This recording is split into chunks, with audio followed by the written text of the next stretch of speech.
Hello, Beth. Welcome to the podcast. We're so excited to have you this week. Thanks for joining us. Hi there. Thank you for having me. Yeah. So we were super excited when we met Beth because she's like a gem of a human. And we were like, we love what you're doing. You're offering parent coaching for parents and helping them navigate these unsure waters of the teenage years and how to help them stay on track with academics when maybe they're struggling and all those type of things. And so we knew we wanted you on here to share your story and give some insight to parents. So can you kind of share with us a little bit about who you are, the work you do, all the good stuff? Yes, I'd love to. Thank you so much. So I have 5 boys and when our fourth son had just started his sophomore year, we noticed some very distinct, different behaviors coming from him. He was very angry, kind of very flippant. And I know kids get angry from time to time, of course, but it was a somewhat dramatic change. We knew something was up. We didn't know what. We did find out through lots of asking and different things that he was actually quite into substances. And so what ended up happening is once we found out, and he did tell us, things actually got much worse for us because, well, for all of us, because he had pretended everything was sort of like okay for so long. But then once he had told us, we thought, oh, well, now we're fine. Or I don't know, that's silly, but it's what happened. And then he disappeared. And so there were, of course, he was home in and out. I would take him to school.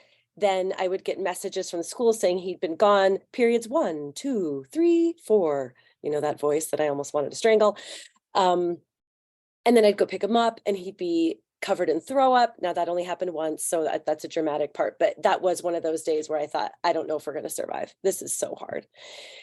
And so eventually he basically ended up flunking out of that first semester of his sophomore year because of the usage. And he had, I think, 35 missing days, something crazy. That's a lot of days. Oh.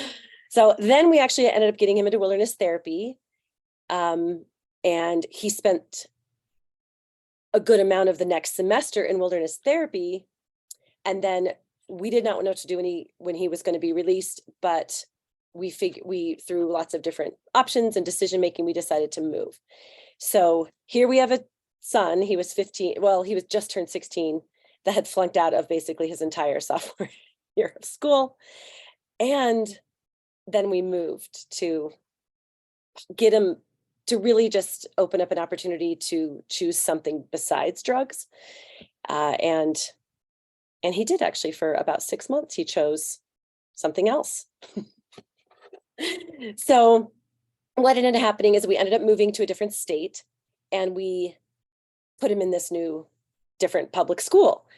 And I thought at that point, when you first find out your child may be taking substances, there's a lot of shame for most parents. There's a lot of shame involved. There's a lot of embarrassment. There's a lot of guilt, thinking you should have been a better parent, or you should have had more meals together, or there's tons of shame and guilt. And so you tend to hide. And I know many parents, as well as me, do that. And so I had sort of gotten over that period of hiding, and I had started to just, this is what it is, this is what we've been through, and actually started to then seek more help. And so when we moved to the new school system, I went straight to one of the counselors, and luckily I had a tip on which counselor to pick. And she was one of those angels, I'll say, sent to help our son. Just phenomenal. And so, and he had said, like, well, I want to graduate early. And I'm sitting over in the corner guffawing, like, you've got to be kidding. There's, in my mind, I'm thinking, there's no way. How is this gonna happen? Yeah, how's this going to happen? You've already messed it up, in my mind. Luckily, I didn't say it at that point. And she said, okay. I was like, I'm just sitting there like, what is she talking about? And she basically said, I'm going to set up a schedule in order for you to succeed in graduating early. All you have to do is do it. And he was like, okay. And that was such a change from the previous school. Now, the previous school was trying to help the public school and all that, but they are so overwhelmed and inundated, I think, with struggling kids. The counselor at the previous school literally could only, like the academic counselor could literally see me 3 times and that was it. Oh, wow. Wow. Like, oh, well, and of course, nothing was solved in those 3 meetings, even though I know they were trying to help. I get that. So this new person, and so she arranged a thing where it was part in-person school and then part online school with that district. So anyway, and of course there were some bumps, and there was a lot of bumps in the road, let's be real, but she would then meet with him, talk to him, and she would adjust accordingly. And then he would just start doing the work. And there were a couple things that so that's sort of like, well, let me pause here. Yeah. The academic journey of our son came down to this. I'm just going to say this, is that we realized that he needed to be in charge of his schedule. The counselor was so helpful in organizing what needed to be done. He was there to basically do it because I'm not going to do his homework for him. But I played a significant role in being his accountability partner. I had already tried nagging, crying, emotionally manipulating, getting angry. I'd already tried that. That does not work. Most parents, I think, would attest, but that's just kind of I think it's just kind of the default of humans. But and what I started to realize and what I started to implement was every week. So what I had at the beginning of the semester, or a block, I think they were in blocks, I would say, okay, give me a plan of what you have to do by weeks in order to have a somewhat flowing schedule to actually accomplish what you're trying to do. And by the way, at the very, very beginning of all this, I said, do you want to graduate from high school or not? Because we are deciding now. Because of course, there's going to be times moving forward that you're going to be like, I hate this and never mind and all that. And I get that. But we are going to decide right now, because this is when he was clean and we had developed a pretty decent relationship. And he was like, yes. And I said, well, then that's the answer from here on out. We're not going to accept another answer. But of course he could have said, F this or whatever.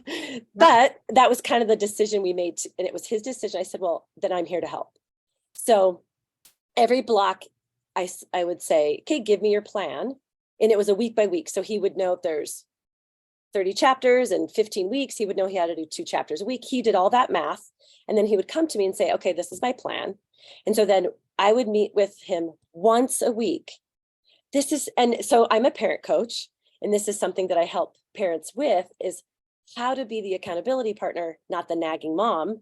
Yeah. And this is one of the things that I came up with that actually worked. I had lots of things that didn't work, by the way. But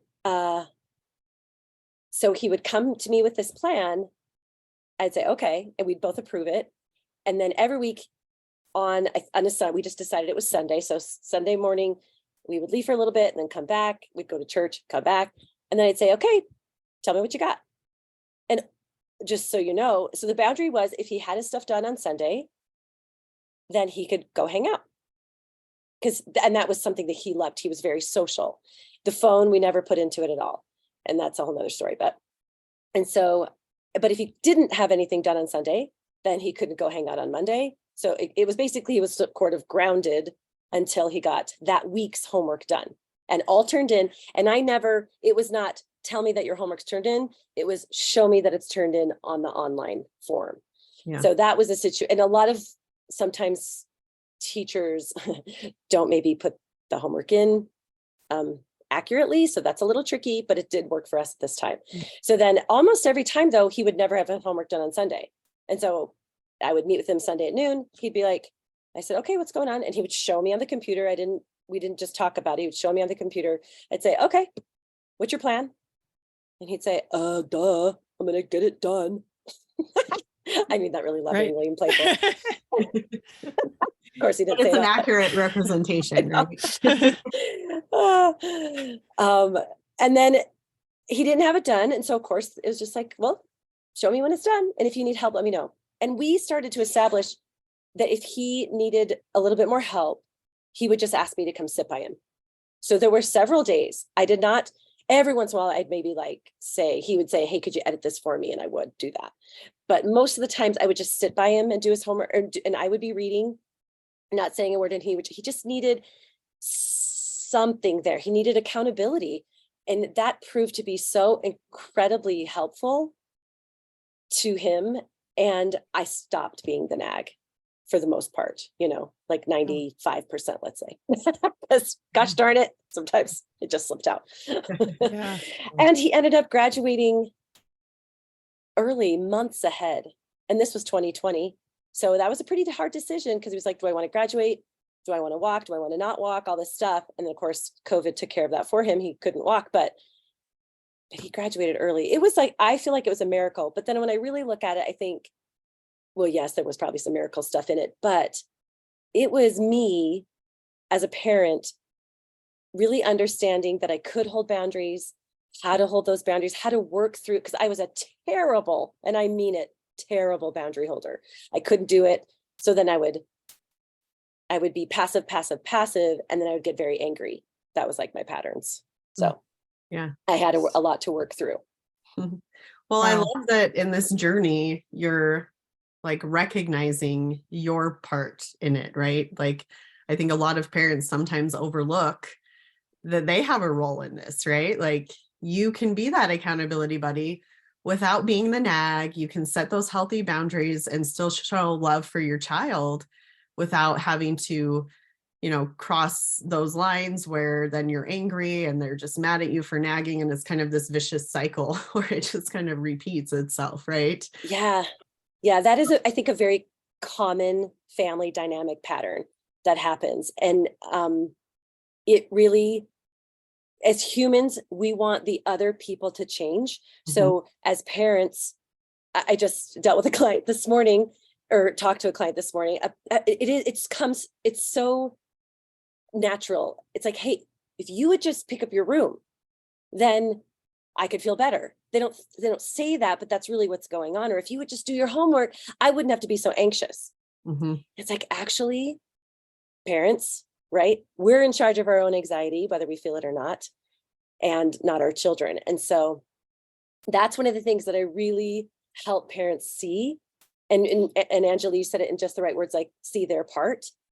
That's what I help them do. And that was an epiphany I had to have on my own, was that I actually had a part to play, because my son had 3 older brothers who were quote unquote successful, right? They had somehow managed without substances through high school, most substances, and they had graduated and they were functioning and all this stuff. So when the 4th son started to go into substances, I literally thought it was all his fault. I'm like, well, what's wrong with you? Like, it's clearly not me, obviously I'm not giving him drugs. So, well, that's not super obvious for some parents, but it was obvious for me. I was not doing that. So it was a really interesting paradigm shift that I went through to realize, oh my gosh, yes, true, I'm not giving him drugs, but we have a dynamic that is very triggering for actually both of us. And part of that triggering is leading to some poor choices. So yeah, for sure. Well, and in your bio, you mentioned you have kind of done some of the Arbinger Institute type stuff. And I actually just started reading The Anatomy of Peace, which explains this scenario perfectly, right? Like, we sit around placing the blame, waiting for the other person to change. And it's like, we're the ones that can change. We can have our heart be at peace instead of at war. And that controls our triggers, which in turn affects that cycle. And then can kind of stop those patterns, right? Yeah. And it's so hard, even as an adult, to look in the mirror and say, oh yeah, that's me. I'm the problem. It's me, right? I always think of that Taylor Swift song now because it's so catchy, but taking that accountability on, like, oh yeah, I'm the problem. I have some things I need to fix. And it takes a lot to kind of get there. And like you said, it's kind of that personal journey of, oh, I realized it. I had this epiphany, right? And it's different for everybody, and the timeline looks different. Yeah. Yeah. The Arbinger seminar that I first was a audience member to. That was when you're in wilderness therapy, not all programs, but many of those programs have the parents come out right about in the middle of the teen stay. And they usually have some kind of a parent information seminar, which is what I was at. And then I began teaching. And then you go out in the field with your kiddo for the evening or even for the night. And luckily, some of the better wilderness programs I should offer will have this Arbinger seminar. It's called Living with an Outward Mindset. And at that seminar, I remember sitting there and it was like a huge light bulb just went off in my brain as they're explaining how to influence others, including your children. And one of those was, if correcting isn't working, which at that point we were not able to correct our son at all. Hey, you shouldn't do that. F you. I mean, that's what was happening. So correcting wasn't working. So it's called the pyramid of influence. And you take a step down and the next level is like communicating and teaching. And I realized instead of communicating and teaching, we were just constantly talking at our children. And I call it telling. We're just telling. You know, do your chores, make your bed, do your homework, eat this, eat that, don't go there, do that, just constant telling. And I thought we were connecting. I thought that was part of the relationship, but Arbinger and that book, Anatomy of Peace, really helped me realize, oh my heavens, that is not working at all. And you know what's so interesting is it is hard, like you said, it's very difficult to take responsibility. It is not what the brain's been programmed to do. The brain has been programmed to do its easiest. And to do its easiest is to blame the other people, because then I don't have to do any work. If it's all your fault, then I can just sit here and wait for you to do something different.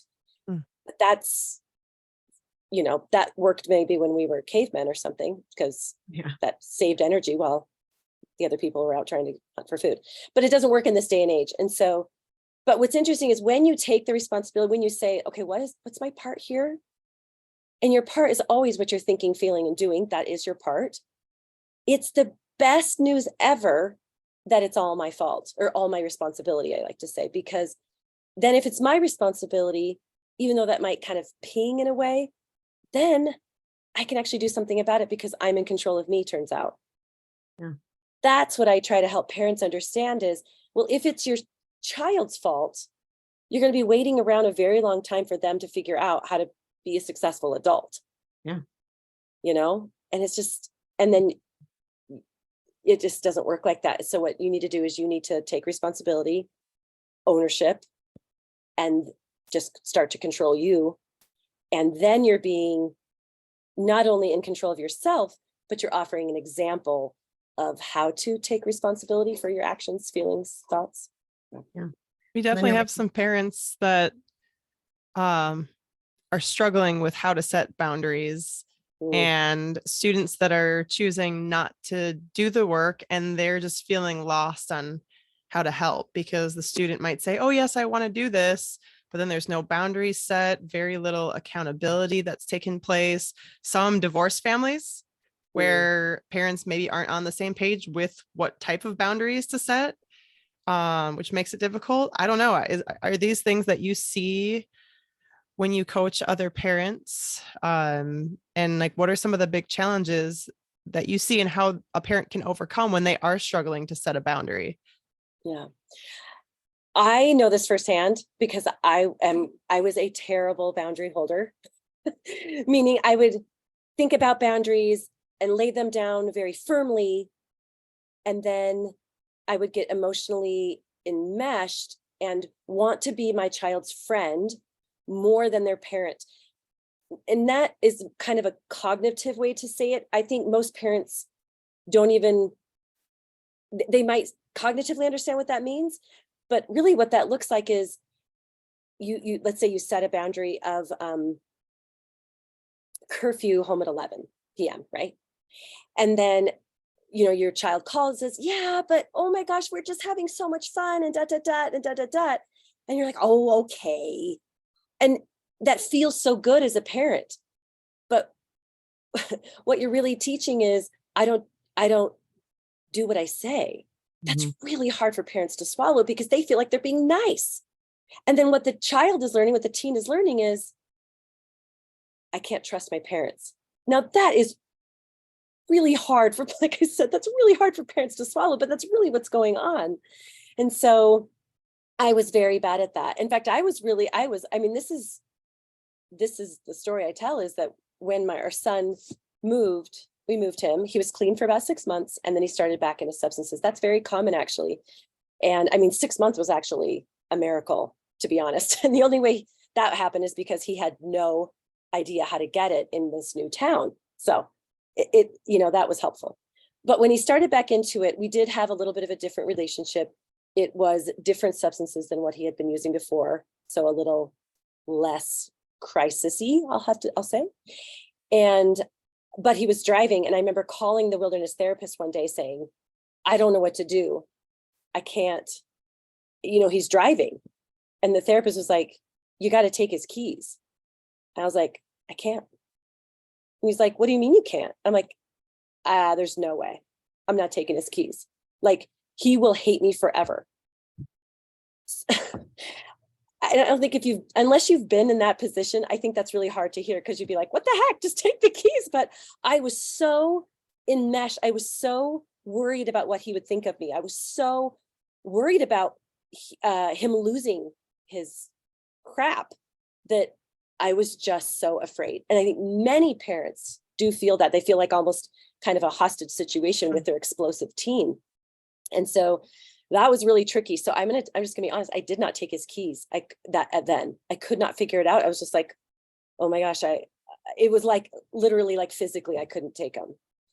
That was real tricky. So we tried to figure out then what to do. And we made progress after that, because I realized I have a huge problem.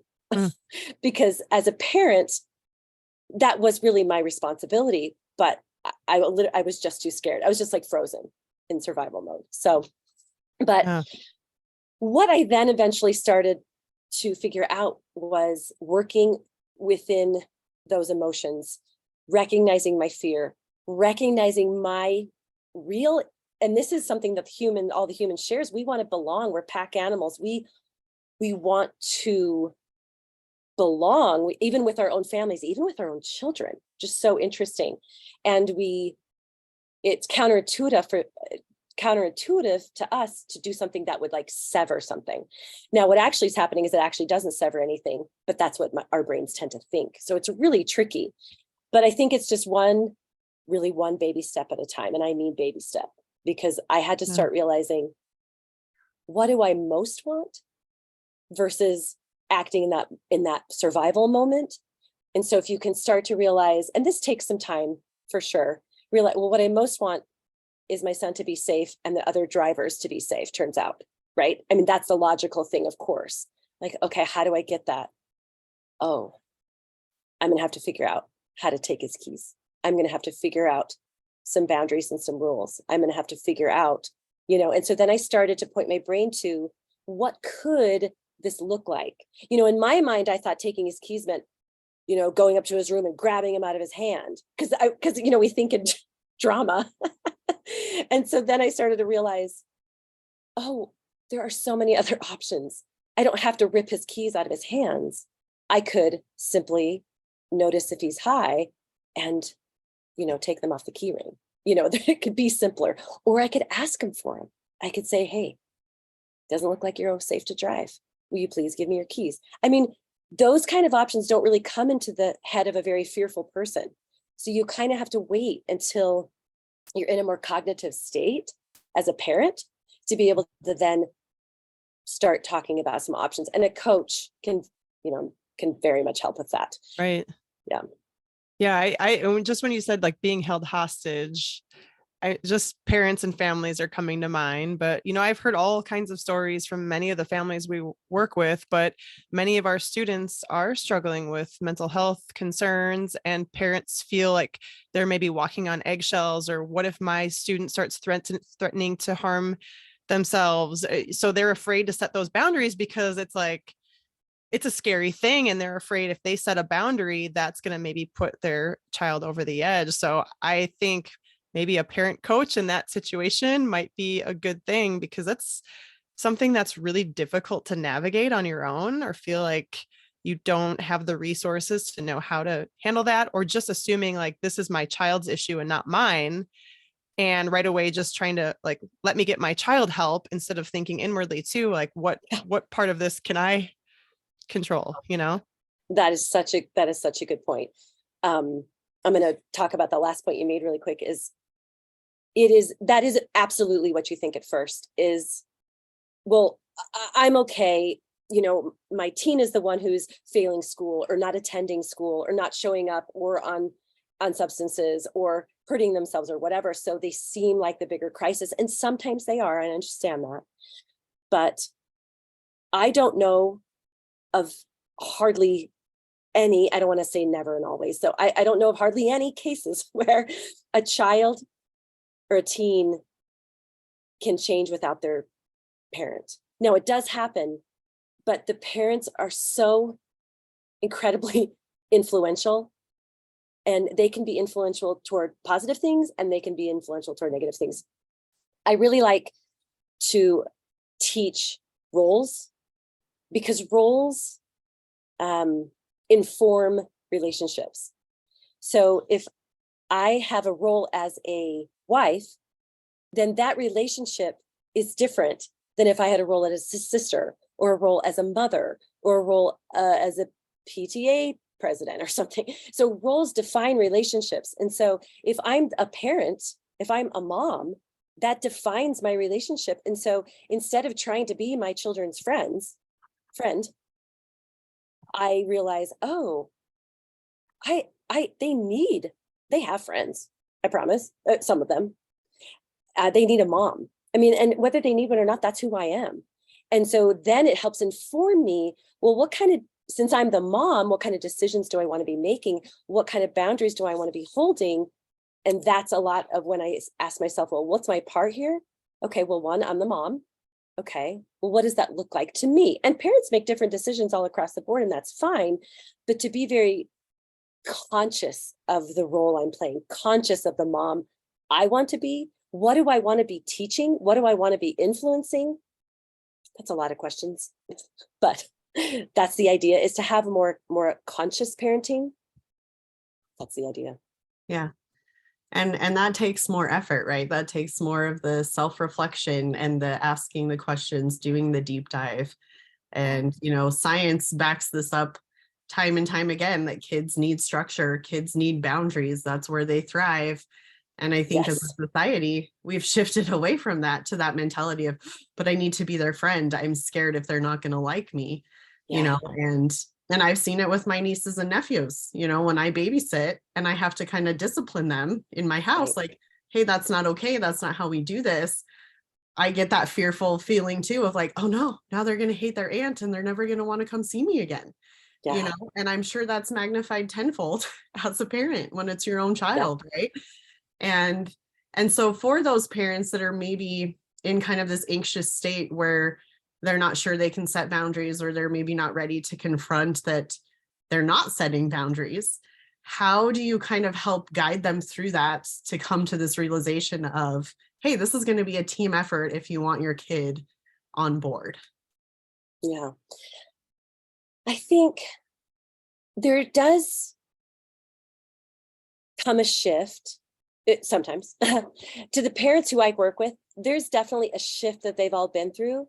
And then they go from, this is all my kid's fault, to, wait a second, I might have something to do with the family dynamic here. And people get to that shift in many, many different ways. I went to a seminar and it just dawned on me. I know some people are talking to a friend, or maybe talking to their therapist, or talking to someone, and they just have this shift of, wait a second, or maybe they listen to a podcast or something. So sometimes that shift comes very differently from parent to parent. But what I like to say is I hold hands with parents. That is what I do, because that is what I felt was missing in my experience with my son. We felt, even though he had a very good wilderness experience, I will say, he did enjoy it, and they were awesome. And I would highly recommend if someone wants to reach out to me personally, the place where he went.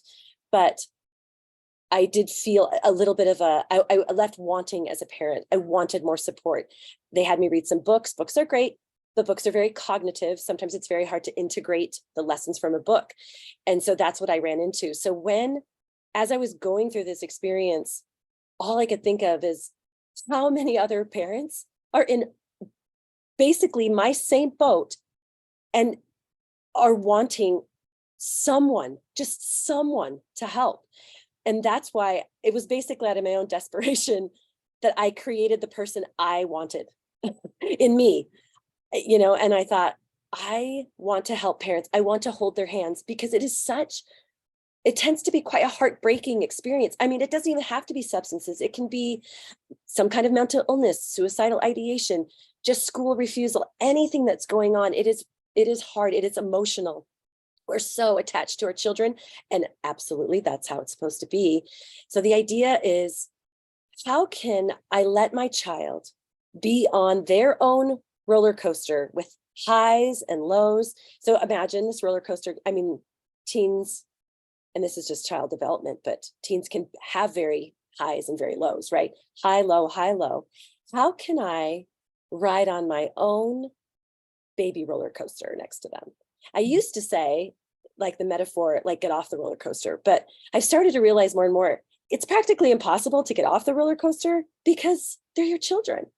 Yeah. And so then I realized, okay, it's more of they're going to have these huge dramatic highs and lows.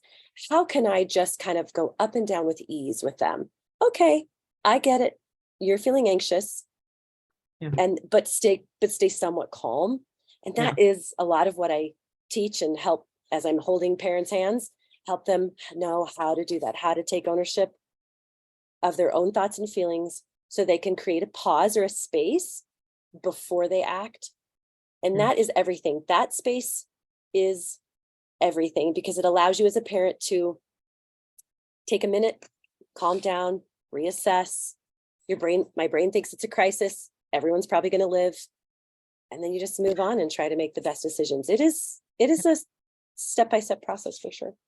For sure. And I think there's great power in learning how to separate and just, okay, why is this triggering me? What's going on with my emotions? Let me take a breath. Let me take a step back. I became a stepmom last year, and it's kind of that similar process of like, okay, why is this triggering me? What's going on? And taking that, step back. And I remember one time I was helping teach him how to read, and he was just like arguing with me about, no, that's a letter B. And I'm like, no, it's a B, buddy. Like, you know this. And what sound does it make? And he just kind of that school refusal attitude, right? Yeah. Like, I don't want to do this. This is stupid. And so I held up my hand and I said, I will be right back. Nice. Out of the room. And I took a minute because I was like, we're getting nowhere. Like, we're arguing about what this letter is. This is ridiculous. Right. And so I took a minute, and then I came back and I had the conversation and I said, do you know why I left, bud? And he's like, why? I said, because we weren't getting anywhere. We were arguing, and I'm trying to help you. And I don't get why you're arguing, because what letter is that? And he said, well, it's a B. I'm like, yeah, exactly. And so we kind of had that conversation, but it took, like you said, that conscious parenting effort, because I was like, I don't want to lose it on this kid, but it's driving me crazy. Like, this is really annoying to me right now, So I was like, for sure, I'm going to separate so that I don't have this explosion or a scene, because then that just emotionally drains you and triggers that reactive state, right? And so as I'm thinking of this, and some of our students, especially, school refusal is a big one, because we work a lot with kids who maybe have come from a wilderness program, or they're in a residential treatment center. They've been told, multiple times by teachers or their parents, or they just feel like they're inadequate, that they can't succeed academically. And so we're kind of a self-paced school where students can do it at their own pace, and having that school refusal. So for parents who are maybe in a similar situation where they either have their kid in an online program or they're trying to homeschool and school refusal is a big deal, how do you kind of coach parents through that? Is it pretty similar to just, you got to set some boundaries, you got to do these things, or what would you counsel parents? That's a really good question. And I have many clients with this exact issue. It is across the board of a very, it's a top issue for sure. Yeah. One, I like to come with a feeling of understanding as a parent. Now that takes a bit to get to, because of course, like you were saying, like at first a parent could be offended or angry, or I mean, thousands of emotions could come up because there's, we feel as parents there's so much riding on education. And in a way, sure, there is. But if we're not coming from an understanding point of view, we're hardly ever going to get anywhere, because our children feel our energy and they will react against it. So one, which I teach, it's hard to say short, but you know what? Here's really helpful. When you take that pause, let's say your child refuses school and you start to feel high emotions. That is a wonderful red flag of, you know what? I'm going to be right back. And what you do is you go into your own room, you grab a notebook, a piece of paper, and you write down all the thoughts you're thinking at that moment. It could take seriously 30 seconds. And it's probably going to look like, I cannot believe they're doing this again. I'm so sick of this. Why can't they just go to school? I don't want to be the police. I'm so tired of being the bad parent. Why can't the other parent do better? Da, da, da, da, da, da, da. And you're going to literally just write down your thoughts. It's called a thought download. And what it does is it helps your brain get your thoughts onto paper. And there's this interesting thing that happens to a brain when it realizes, wait a minute. And I like to write them down sentence by sentence by sentence instead of like in a paragraph form. Mm-hmm. And you can look at that and go, whoa. And it separates it from being real to being, oh, this is just my thinking. So there's that. That's a great tip. Then once you've realized that, you think, okay, what am I feeling right now? I'm feeling anxious, feeling frustrated, feeling a little bit of anger. Do some breathing exercises, go for a walk. And I know sometimes you don't feel like you have time for that, and I understand that. But when you have yourself put together, and I mean that because you're not going to do it. Everybody already knows this. When I come to my child mad, nothing gets accomplished except more fighting, right? Mm-hmm. And so you need to really take care of yourself first. I really mean that. So when you can come with an understanding, then you can start talking to them like, what's going on for you today? What happened, And some children speak, some children don't, some children yell. I get all that.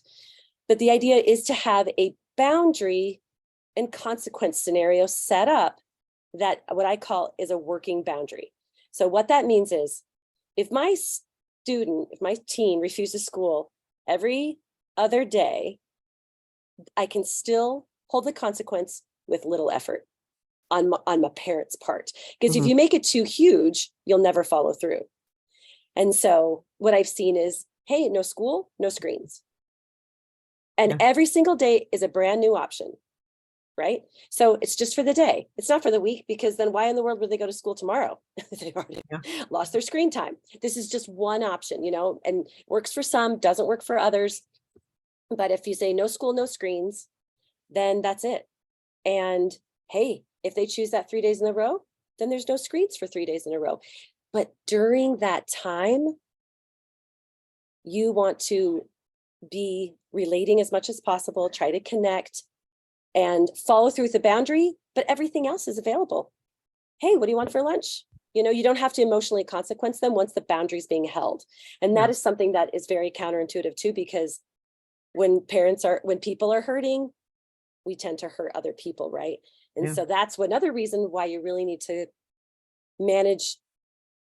I won't say manage, allow your own feelings, take a moment, feel them before you go try and parent, so you can come from an understanding, authentic place. Yeah. That makes sense. I love that. Yeah. And I am all for journaling stuff out. I think, there's so many scientific studies that show that, that's kind of the brain's way of decompressing, getting it out. And like you said, your brain is there to protect you. And if you just put it out on paper, like, oh yeah, that's not as scary. That's not as bad. And you can kind of feel that emotional release. And so I love that tip alone, right? Yeah. It's take that 30 seconds, and your kid might be pounding on your door still or having their tantrum, but it's like, then you'll be in a better place to not be triggered and cause that, continuous cycle again of blaming and yelling and all the frustration. And Yeah. We a lot of times when we're feeling in crisis, we feel like some huge dramatic thing has to happen in order to like meet the crisis that's in our brain. And so sometimes people are like, seriously, you're telling me to journal? But there is so much science behind it. It's so true. Yeah. And I am a witness to it being so effective. It is so effective. Yeah. I go take 30 seconds to a minute. I write down everything. I can take a break. Now there's been actual crises where I've had to actually walk for 6 weeks to process through what's about to happen. Yeah. So sometimes you need more time, and I get that. But here's another really quick advice is when you're thinking about boundaries and consequences, come up with some, like brainstorm some ideas with you and your spouse if they're willing, and then mentally try it out. So take a week or two. It is better to wait to have a very effective boundary consequence scenario than to throw one out, because mostly the ones that are thrown out quickly aren't that effective. I've seen that happen time and time again. So I was just talking to some clients this morning, and they are learning how to set boundaries. And one of those boundaries is school attendance. Yeah. And so what they have is their rule is no rides. So no friends, no rides if there's no school. Okay. That's their situation. So what happens is the child doesn't go to school. And then the dad and him are having a kind of a good conversation, relating. And then the kid just real gently, well, just take me to my friend's house for a minute. And then, so the dad's telling me about this later. He's like, it was so hard. Because of course you want to be like, oh, okay, buddy, sure. Because you're relating and you're connecting and you feel warm and you don't want to lose the warmness. And so, and the dad, of course, because all dads, all moms, we would be afraid in that moment of losing the warmness. But what's interesting is he has been practicing, and it does take practice. And he was like, oh yeah, remember, buddy, you didn't go to school today. So no friends. Yeah. Okay. Sorry. Yeah. Sorry. The kid pushed a couple times, he did. Yeah. But then the dad's like, yeah, you know the rules. Yep. No school, no friends. That's it. Yeah. Okay, fine. So he let go after a couple times. And then what's so great is the dad felt that feeling of accomplishment from doing what he said he was going to do. Yeah. Right. And that feels amazing. And guess what? The relationship is still intact because it's a father-son relationship, not a friend-friend relationship. Yeah. And he got to feel that. And that dopamine hit, which it is, he was like, oh my gosh. 1, he realized he could do it. 2, he realized, the house didn't burn down because he held a boundary, right? And he felt that he saw his son. Oh, okay. But like I said, it didn't come immediately. The son pushed several times. No, like, come on, just take me for a minute. Just take me to the mall. No. Yeah. And the other thing is the dad held it with kindness. Yeah. And that he's been working up to that. Yeah. And it's so great when parents feel that and they get that. And that's what, again, then informs the next time. And now it's not just like easy breezy from then out, because a few days later, he actually didn't follow through. And that's how it goes. We make mistakes, we fail, and then we succeed, and then we fail and fail. Our life looks a lot like our teens. Yeah, for sure. And I got chills as you were telling that story, because it's so true. And it speaks back to your earlier point of holding a boundary is like your child, you showing your child, hey, I care about you. I love you. You can trust me. Yes. And saying, this is the rule, this is the rule. They start to get that. And then they realize, oh, I can't manipulate the situation. I don't have control over everything. And it actually builds their confidence, because they feel like, oh, I can trust that my parents are going to do what they say they're going to do. Yes. And I don't have to have the power or the, chaos that comes with, I feel like I'm the adult because I'm controlling the situation type of thing. Right. Yeah. It's funny because they fight for control, but they have no idea what to do with it. I mean, zero idea. Right. Mm-hmm. I remember that first epiphany. I think I was saying it to a coach friend of mine. I just want to be able to trust myself. I just want to be able to trust him. Like, and I was kind of complaining. And she just looked at me and she's like, do you do what you say? What? Like jaw drop moment, right? It was like, oh, you know, it was a bit of a, like, you know, I don't know what, you know, how Slap it's, across the face, kind of. yes, yeah, it was something, it was just like eat my own, ugh.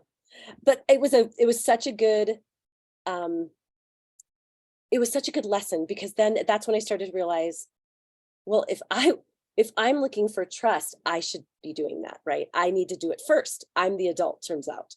And so, you know, it's a hard ask, but it's something I think could be really, you know, it's a mirror. Yeah. Am I being trustworthy as an Yeah. adult, as a parent? Do I do what I say? Do I say what I do? Do I follow through? Do I lie? You know? Yeah. So Well, yeah. And like you said, they mimic your energy, they catch on to your behaviors. And yeah, so they're gonna see, oh, well, you're making me do this, but why? You know, kind of that yeah, parent, because I said so, you know. yeah, Well, but that doesn't really explain to a child, you know, if you can have that conversation of, well, hey, this is in place to protect you, right. or this is why I have this rule, and kind of just having that conversation, you know, and like, you might not understand it right now, but one day Yeah, it's going to make sense when you're a parent or when you're an adult and you have to hold a boundary, you know. And I think just being kind of open, you know, with your children, because I've seen talking to friends and things over the years, you know, they say, well, my parents had the whole because I said so. You can't leave the table till you finish your vegetables. Well, yeah, why? You know, because I said so. It's my house. You I just have to know. do what I say. You know, kids are smarter than we give them credit for, Oh especially my gosh. teenagers, Yes. right? Like they're Yes. curious, they're asking questions. If you explain it to them and kind of treat them like you would want to be treated, right? It kind of goes back to that. Yep. Are you doing what you say you're Yes. doing? It's about mutual respect, mutual trustworthiness, mutual connection. It is. And that's it does tend to get tricky for parents, but that's where growth happens, is when Yeah. we're really willing to look inside and say, wait a second, I want to require this of my teen, but am I actually requiring it of myself? Mhm. You know, and being really willing, and I use the word humble enough to really look and think, wait a second, where could I be doing this different? You know, Yeah. where could I be more trustworthy, right? Yeah. Where could I be more honest? Where could I be more genuine? Yeah. You know? Yeah. So Well, and I think that's a great journaling activity too, right? yeah, Dumping it out, getting it out there, exactly. saying, all right, I'm gonna try this, I'm gonna do this, and kind of taking Yeah, those baby steps to recognize it. It's very therapeutic to just kind of unload that and be like, oh yeah, I do see this flaw, you know? right. And that was kind of what happened to me as I started reading Anatomy of Peace. Like, oh, am I responding from a heart that's at war, even though I Yeah. maybe am not angry in the moment? Am I still Mm, harboring something? You mhm. know, and it's kind of that humbling moment of, oh yeah, I could probably do that better. Yeah, it is. It's a humbling moment for sure. Yeah. And what's more beautiful than being an example of awareness and humbleness and looking inward and change? Yeah. Because I know a lot of parents, including, and I speak from a very genuine place right here, is they have probably some regrets of maybe how they were parenting, or how they've shown up so far. And I just want you to know, if this happens to be you, is it's okay, because we are all learning and growing. And I will say this, and I've said this many times, but this particular son is one of my greatest teachers. He and it just, I don't know why the three older boys didn't require this much of me. It's just person to person dynamic. Yeah. But this son, who had some substance issues, who worked through that, he's really the one who taught me, uh if you yell, it's not going to work out for us. Yeah. He's the one. I didn't have to, but I chose to look inside and think, wait a second, this type of parenting, this passive type aggressive kind of thing, is just not working. And that's my part. And so I've had to, it's just lesson after lesson, honestly, but it's been my biggest growth.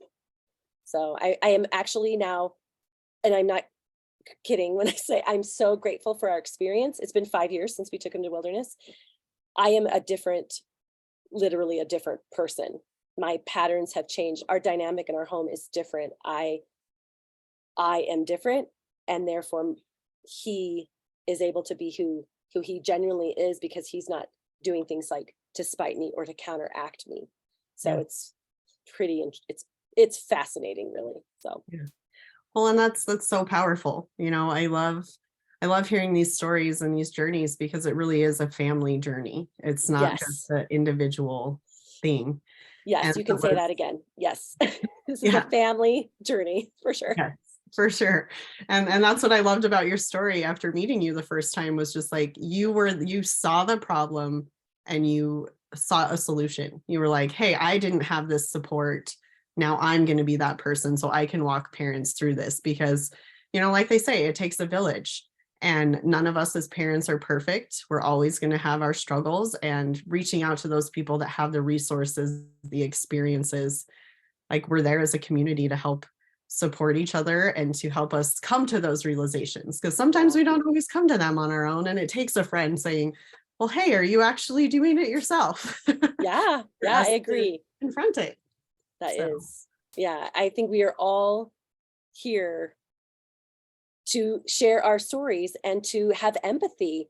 I mean, that's what I bring to my parent clients, is so much empathy, but also education and learning and possibility, yeah, possibility that you can shift your whole family dynamic yeah, as I a love parent. it. Yeah. I could talk about this for hours with you, Beth, but if there are any parents that are listening that maybe want your services or feel like they could benefit from parent coaching, where can they find you and all the good things? Share that with us, please. Awesome. Well, first of all, I love to hear from parents. I do. I will have a conversation with you anytime. So please reach out. I have a website, bethhillmancoaching.com. You can email me, beth@bethhillmancoaching.com. I'm on Instagram, Beth Hillman Coaching. And I have a podcast called Yeah. Parenting Post Wilderness, and it's on all the stuff. So Awesome. please contact me, reach out. I would love to talk to you. Yes, I love that. And we will have that all included in the show notes. So parents, if you need some support or just have a question and need some introspection or direction, then Beth is your woman. She will help you out. So Thank thanks you. so much, Beth. We appreciate you coming on the show today and just sharing all this insight. It's so fascinating, and I love that you're sharing your story and helping other families. Awesome. Thank you so much for having me. Appreciate it. Thank you.